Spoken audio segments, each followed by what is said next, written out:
Well, there's a lot of gamesmanship going on, a lot of smoke screens. What I love about Monday of draft week is we kind of start to get beyond smoke screens and rumors and innuendo and a silliness and lying season and all that kind of stuff. We start to get closer to the revelation of what these teams actually intend to do. But I think fittingly, given that a lot of people are full of shit this time of year, let's talk about a fart. Let's talk about a fart heard around the league, and let's get to the bottom of what may or may not have come out of Trent Baalke's bottom. In case for some reason you didn't see this.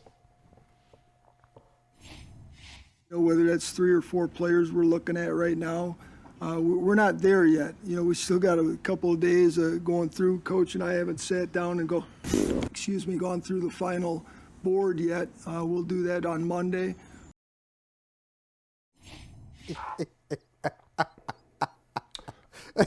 Are we sure that was a fart? Because let me tell you. He said, "Excuse me." Well, it was a noise and it was polite. See, I'll get to the excuse me part in a second, but I mean, I want to establish, like, are we certain? Well, listen, you're 10 years older than me, so you've been going through this longer. As I approach 45, my body starts to make more noises that it never made before. And sometimes farts don't come out the bottom. Sometimes they go up. Like, you know how many times my stomach will make weird noises that'll sound like a fart? I mean, it could have been something of a burp or a belch. No. I mean, it could have been a stomach That's more growl. like a Are we whine. certain it was a fart? That's like a creak. Like, there are no guarantees in this league. I guarantee. At this time of year, are we certain it was a fart? My bet's your money. My bet's your money. Okay. Push all your chips in on that one. Okay. That was straight so up. Since we've established that it was a fart, here's my only issue, if I could critique 100%. Trent Baalke. See, I can't tell you how many times that I've farted right here on this very show on mic, but you wouldn't know it because to me, I don't think you say anything. I think it's 2 things you do. Because I give this a lot of thoughts and assaults. There's 2 things you do. One, you just hope.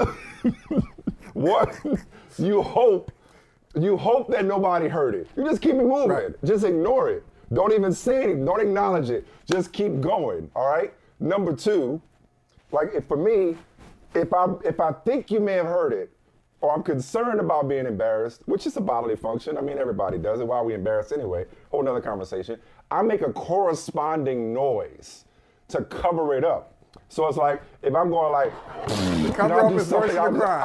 I'll start to shift in my chair and make a noise with my chair and be like, I'll do something like this. Like, that wasn't a fart. That was me, shifting the chair on the floor or start to move some stuff around. Like the whole coughing trick. I'll do something that I sneezed or whatever. Something that just kind of distracts you from what you think you heard. That's my go-to.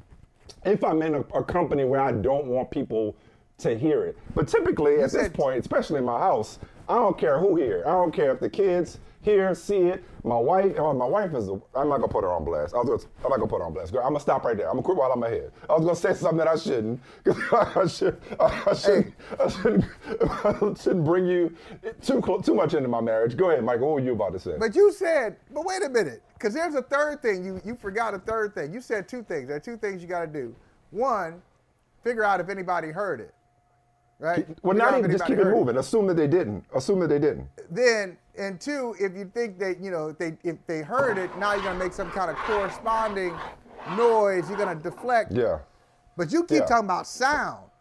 How about those poor people? I don't think that was on Zoom. How about those poor people in the front row? How about smell? How about the smell of it? I may not have heard it. Now, to take you into the Holley household, I may not have heard it, but I smell something. See, my wife is very smell sensitive.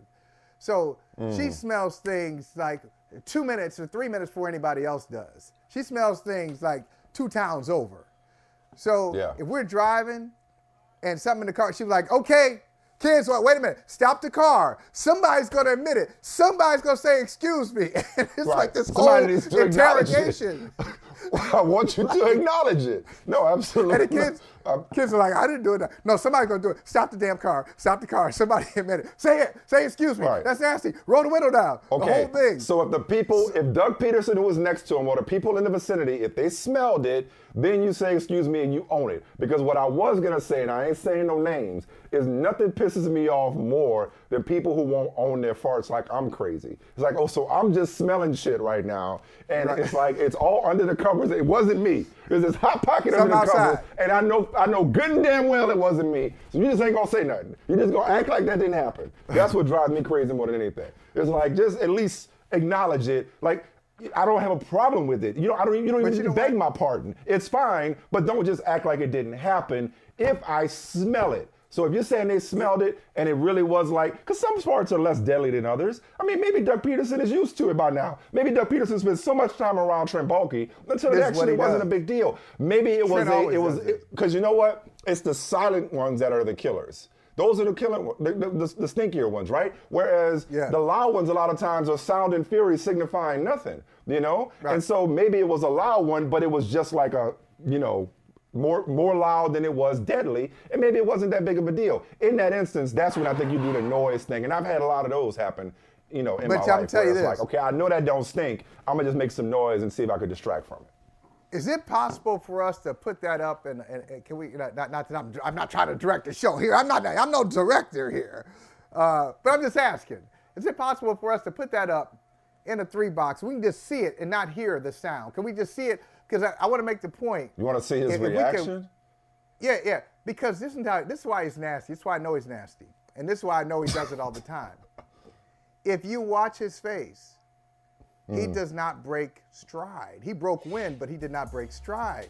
Okay, he's talking. Nothing changes. Like sometimes you know it's going to come and you got to pause a bit. Like, he's still going. Look. Excuse me. Nothing changes. You're right. Nothing changes. You're absolutely right. He was not in any way shaken. There was a lot of poise on display right here by Trent Baalke. I mean, this is unbelievable. He was unflappable in that case. And he's talking. Despite his flatulence, he was completely unflappable and kept it moving and kept his train of thought. This is incredible. All right. I know who can get to the bottom of what came out of Trent Baalke's bottom.